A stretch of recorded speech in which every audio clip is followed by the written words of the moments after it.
Si llevas algún tiempo en el mundo del running popular, especialmente si te mueves en el trail o el ultrafondo, es muy probable que hayas oído hablar del método ucraniano.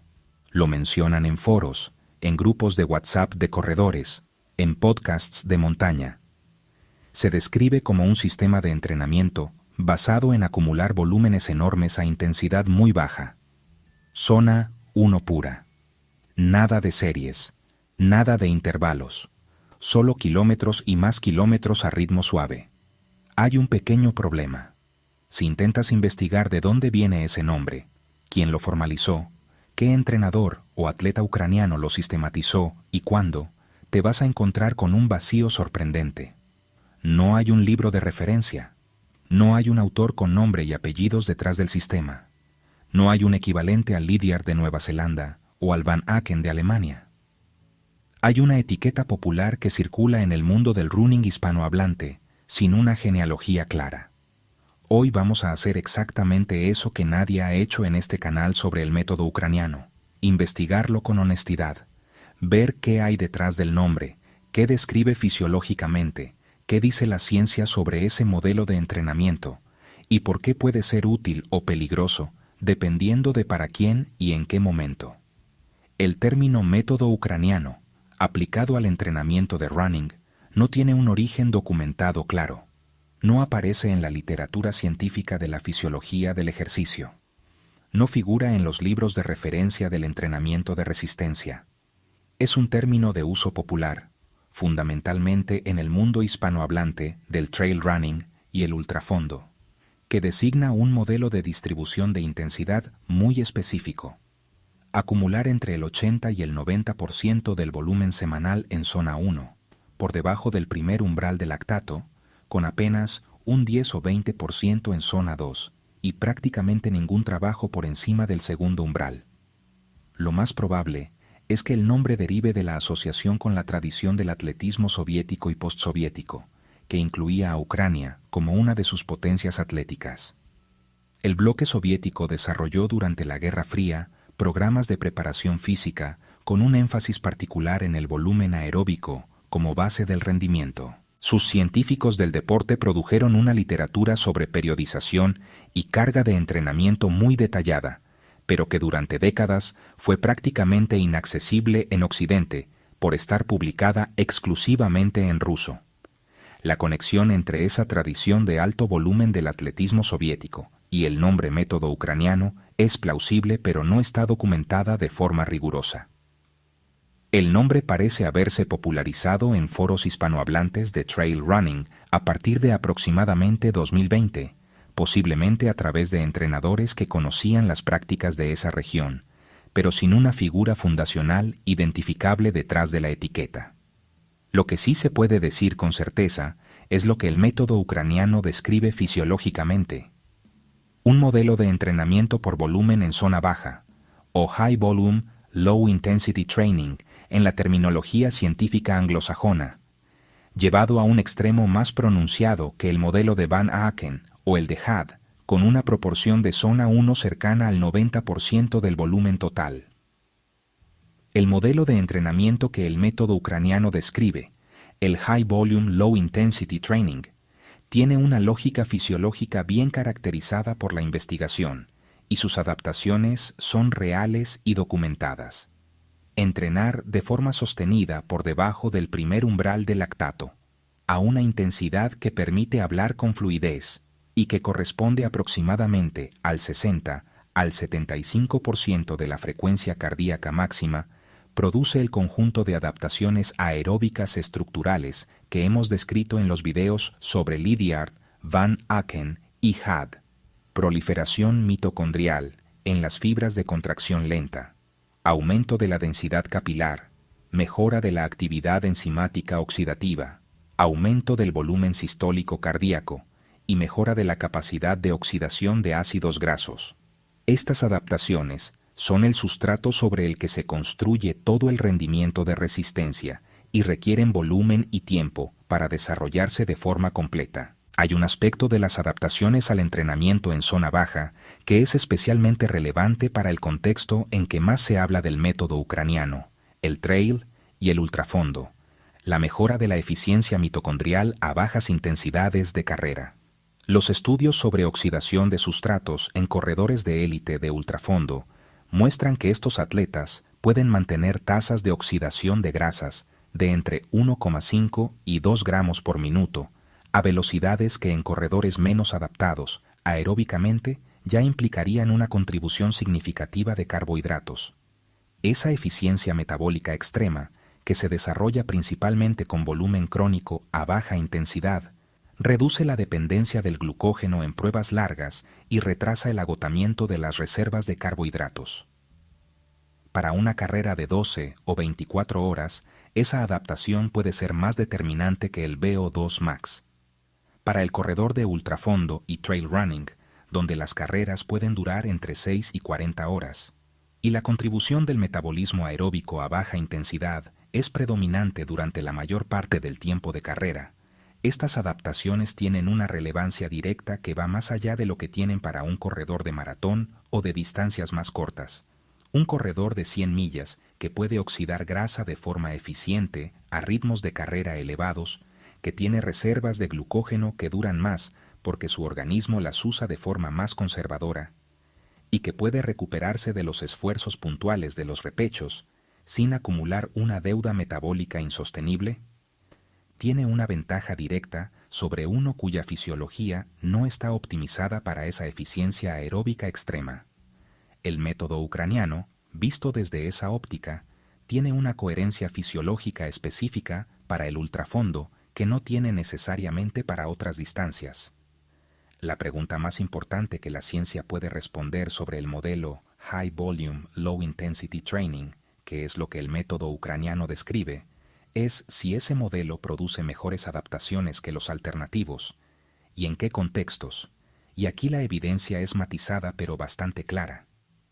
El estudio más citado para comparar directamente el modelo de alto volumen a baja intensidad con otros modelos es el de Stogel y Sperlich, publicado en Frontiers in Physiology en 2014.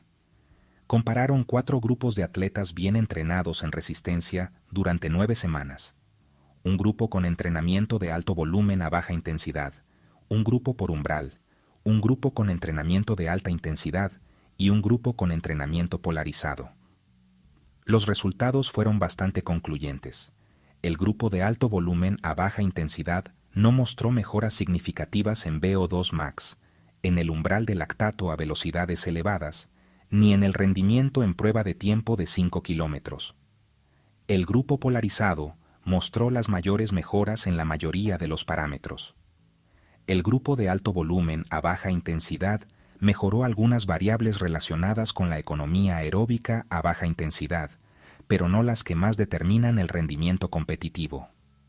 Un estudio más reciente, publicado en PLOS ONE en julio de 2024 por Matomaki y colaboradores de la Universidad de Jyväskylä en Finlandia, investigó específicamente si un volumen muy alto de entrenamiento a baja intensidad podía compensar la ausencia de intensidad en atletas recreativos. 35 participantes entrenaron durante 10 semanas, un grupo con alto volumen a baja intensidad, con una media de 6,7 horas semanales al 63% de la frecuencia cardíaca máxima, y un grupo con entrenamiento de alta intensidad con solo 1,6 horas semanales. Los resultados mostraron que el grupo de baja intensidad mejoró significativamente las variables de rendimiento a baja intensidad, el primer umbral de lactato y la oxidación de grasas, pero no mejoró de forma significativa el VO2 max, el segundo umbral de lactato ni la potencia de sprint. El grupo de alta intensidad mejoró exactamente lo contrario. La conclusión del estudio fue directa. El volumen muy bajo de entrenamiento a baja intensidad no puede compensar completamente la ausencia de intensidad en las adaptaciones a alto rendimiento. Estos datos tienen implicaciones directas para el método ucraniano. El modelo funciona bien para lo que está diseñado para funcionar: desarrollar la base aeróbica, la eficiencia metabólica a baja intensidad y la capacidad de oxidar grasas, que son exactamente las cualidades más relevantes para el ultrafondo. Pero si se aplica de forma exclusiva y prolongada, sin ningún trabajo por encima del umbral aeróbico, deja sin desarrollar los parámetros que determinan el rendimiento en distancias más cortas y en los momentos de mayor exigencia de cualquier carrera, incluyendo los repechos de una ultra. El fisiólogo español Víctor Valdecabres, en su análisis de los distintos modelos de distribución de intensidad, señala explícitamente que el método ucraniano no lo recomienda para corredores amateur, porque lo considera altamente lesivo. Vale la pena entender por qué ese argumento tiene fundamento fisiológico real. El problema no es el modelo en sí, el problema es la dosis. El método ucraniano, tal como se aplica en la práctica entre corredores populares, que lo siguen por referencia a atletas de ultraélite, prescribe volúmenes semanales muy elevados, a menudo de 100 a 140 kilómetros o más, distribuidos casi exclusivamente en zona 1. Esos volúmenes son los que los atletas de élite del ultrafondo acumulan después de años, a veces décadas, de construcción progresiva de la base musculoesquelética. Un corredor popular que lleva 3 o 4 años entrenando e intenta replicar esa carga porque ha leído en un foro que así entrena su referente en un 100 millas, está aplicando un estímulo mecánico para el que su tendón, su hueso y su tejido conectivo no están preparados. La intensidad baja no protege contra el daño por sobreuso cuando el volumen es excesivo respecto a la base previa del atleta. La lesión por estrés en el tendón y el hueso depende de la carga mecánica acumulada, no de la intensidad metabólica del ejercicio. El segundo problema es la especificidad. Un corredor popular que se prepara para una media maratón, un maratón, o incluso una ultra de distancia media, y decide aplicar el método ucraniano durante meses sin ningún trabajo, por encima del primer umbral, está dejando sin entrenar sistemas fisiológicos que serán determinantes en su carrera. La tolerancia al lactato, la potencia aeróbica máxima y la economía de carrera a ritmos de competición no se desarrollan con trabajo exclusivo en zona 1, independientemente del volumen. Y llegar a la línea de salida con esas capacidades sin desarrollar tiene un coste de rendimiento directo. Después de revisar todo lo anterior, la posición más honesta sobre el método ucraniano es la siguiente. Describe un modelo de distribución de intensidad con fisiología válida para un contexto específico, pero se aplica frecuentemente en contextos para los que no fue diseñado y con volúmenes que superan la capacidad de absorción de la mayoría de los corredores populares. Tiene sentido fisiológico para el corredor de ultra larga distancia, con una base musculoesquelética muy consolidada, que compite en pruebas donde la eficiencia aeróbica a baja intensidad y la capacidad de oxidar grasas son los factores determinantes del rendimiento, y que tiene el tiempo y la capacidad de recuperación para absorber volúmenes de más de 100 kilómetros semanales en zona 1 sin lesionarse. Para ese corredor, los periodos de base aeróbica extrema tienen sentido y tienen evidencia fisiológica que los respalda. Tiene menos sentido para el corredor popular, que corre entre 4 y 6 días a la semana, que compite en distancias de 10 kilómetros a maratón, que no tiene la base musculoesquelética de un ultramaratonista de élite y que necesita desarrollar también el VO2 max, el umbral de lactato a velocidades competitivas y la economía de carrera.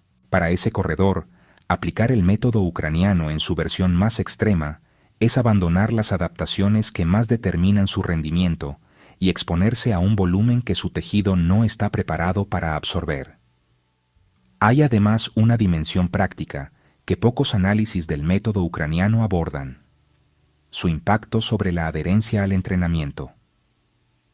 Entrenar casi exclusivamente a zona 1 elimina la fatiga acumulada que producen los métodos con trabajo de alta intensidad frecuente, lo que permite al corredor mantener una consistencia de entrenamiento muy alta semana tras semana. Y la consistencia, como muestran los estudios longitudinales sobre desarrollo de la condición física, es el predictor más potente de la mejora a largo plazo, por encima de cualquier modelo de distribución de intensidad. Un corredor que sigue el método ucraniano durante 12 meses sin lesionarse y sin saltarse semanas mejora más que uno que sigue un modelo más sofisticado, pero que llega lesionado o agotado a mitad de la preparación. Lo que cualquier corredor puede tomar prestado del modelo, independientemente de su nivel y su distancia objetivo, es el principio que subyace a la etiqueta: que la gran mayoría de los kilómetros semanales deben correrse genuinamente por debajo del primer umbral del lactato, a una intensidad que no genere fatiga acumulada y que permita la recuperación completa del tejido entre sesiones. Eso no es el método ucraniano en exclusiva. Es un principio que comparte con Lydiard, con Van Aken, con Hutt y con el 80% del modelo polarizado de Seiler. Y es probablemente lo más sólido que cualquier corredor puede aplicar de todo lo que está detrás de esa etiqueta.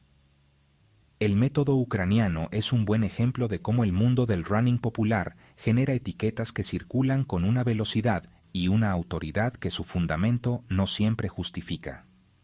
El nombre suena a sistema probado, a tradición atlética, a conocimiento guardado en algún lugar de Europa del Este que los entrenadores occidentales no conocen. Y esa autoridad implícita hace que mucha gente lo adopte sin cuestionarlo. La realidad es más sencilla y más interesante. Describe un modelo de distribución de intensidad que tiene una fisiología válida y documentada, que es especialmente relevante para el ultrafondo y que tiene límites claros cuando se aplica de forma extrema o fuera del contexto para el que tiene más sentido. Los estudios disponibles, especialmente el de Stogl y Sperlich de 2014 y el de Matomaki y colaboradores de 2024, muestran que el entrenamiento exclusivo a baja intensidad, aunque produzca adaptaciones aeróbicas de bases reales, no puede sustituir completamente al trabajo de alta intensidad en el desarrollo de los parámetros que determinan el rendimiento competitivo en la mayoría de las distancias. Usar ese modelo de forma inteligente, como fase de base aeróbica antes de introducir trabajo de calidad, como periodo de recuperación entre ciclos intensos, o como estructura principal en preparaciones de ultralarga distancia sobre una base musculoesquelética muy consolidada, tiene sentido. Usarlo como dogma universal porque alguien en un foro dijo que así entrenan los ucranianos es otro asunto. En este canal intentamos no vender dogmas, solo fisiología, evidencia y honestidad sobre lo que sabemos y lo que no sabemos.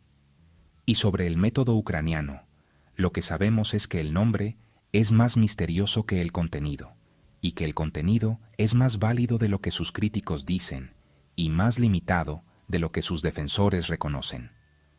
Un método sin autor conocido, una etiqueta sin genealogía clara, y una fisiología que, bien aplicada, tiene más sentido del que la mayoría de sus usuarios y sus críticos están dispuestos a reconocer.